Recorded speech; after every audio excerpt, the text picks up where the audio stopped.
Hello student, आओ देखें आज सेट-जेफ नियम होता क्या है। ठीक है, सपोज करो कि हमने एक यहाँ पे एक हेलो एल्केन लिया है।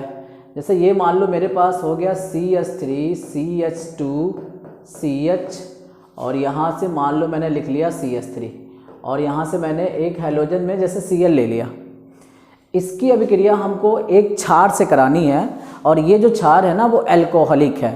तो मान लो मैंने यहाँ पे एक क्षार ले लिया OH और ये एल्कोहलिक क्षार है। ठीक है, अब देखो ये हाइड्रोजन जिस कार्बन से जुड़ेगा उसको हम बोलेंगे अल्फ़ा और उसके बगल वाला जो कार्बन होता है वो बीटा होता है। तो अल्फ़ा के बगल में ये भी कार्बन है तो ये भी क्या हो गया, बीटा कार्बन हो गया। ठीक है, जब किसी हेलो एल्केन की अभिक्रिया आप किसी क्षार से कराते हो और वो जो क्षार होता है वो एल्कोहलिक होता है तो उस केसेस में क्या होता है ना, हाइड्रोजन और हैलोजन निकल जाता है। अब देखो अल्फ़ा से हमेशा हैलोजन निकलेगा और बीटा वाले से हाइड्रोजन निकलेगा। बोलो बात इतनी समझ पा रहे हो कि नहीं समझ पा रहे हो? अब देखो, अब यहाँ से मेरा यहाँ पे देखो ये अल्फ़ा हो गया तो अल्फ़ा से तो ये वाली चीज़ निकल जाएगी और बीटा से क्या निकलेगा, हाइड्रोजन निकलेगा। पर यहाँ पे देखो ना, एक इधर भी बीटा और इधर भी बीटा है। तो हम क्या करते हैं, एक बार यहाँ से हाइड्रोजन हटाते हैं और एक बार यहाँ से हाइड्रोजन हटाते हैं। ठीक है, और दोनों जगह से एक एक बार में हटा कर हम देखेंगे कौन सा प्रोडक्ट जो है हमारा सही जा रहा है। तो सपोज करो मैंने पहले यहाँ से हाइड्रोजन हटा दिया, तो हाइड्रोजन हटा दोगे तो बताओ यहाँ प्रोडक्ट क्या बनेगा, CH3, फिर उसके बाद बनेगा आपका CH, यहाँ पे बच गया CH और यहाँ पे क्या बन गया CH3।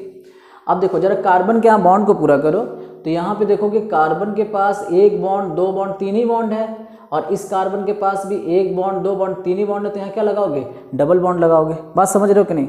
अच्छा, एक बार मैं क्या करता हूँ, मैं यहाँ से हाइड्रोजन हटाता हूँ।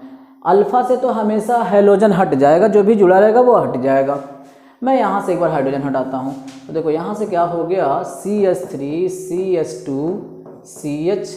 अब देखो यहाँ से मैं क्या कर रहा हूँ कि एक हाइड्रोजन हटाऊंगा तो क्या बचेगा, यहाँ पे CH2 बचेगा।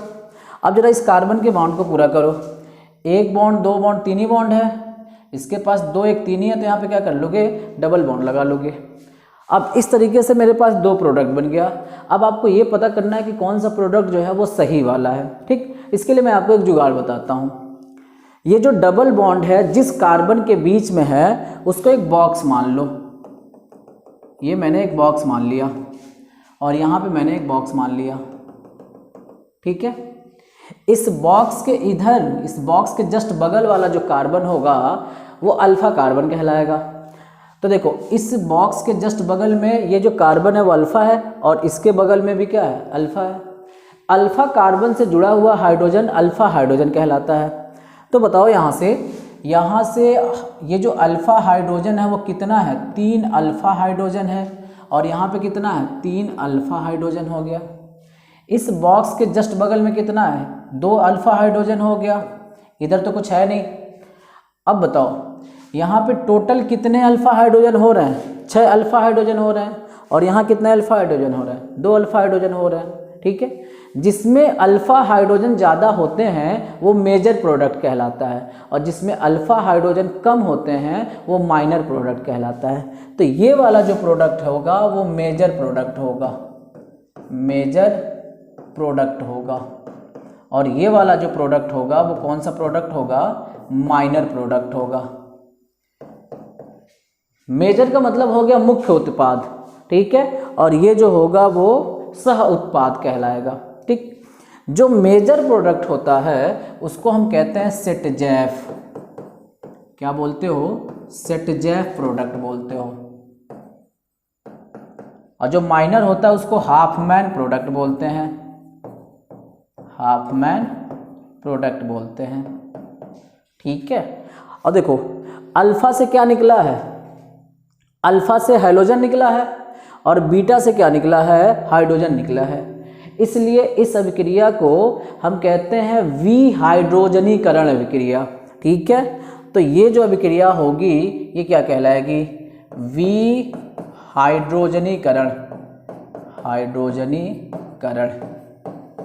ठीक है, सेट-जेफ नियम क्या होगा, सेट-जेफ नियम किसे कहोगे, तो सेटजैफ नियम लिखना होगा तो लिखोगे कि जब हम विहाइड्रोजनीकरण कर रहे हैं तो वह उत्पाद मुख्य उत्पाद होता है जिसमें अल्फा हाइड्रोजन ज़्यादा होते हैं। इस बात को आप चाहो लिख सकते हो कि विहाइड्रोजनीकरण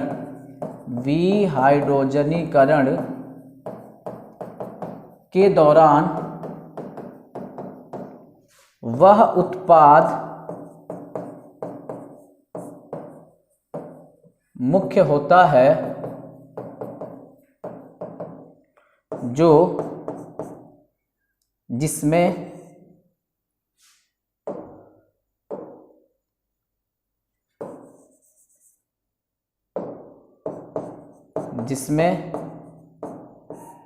अल्फा हाइड्रोजन अधिक होते हैं।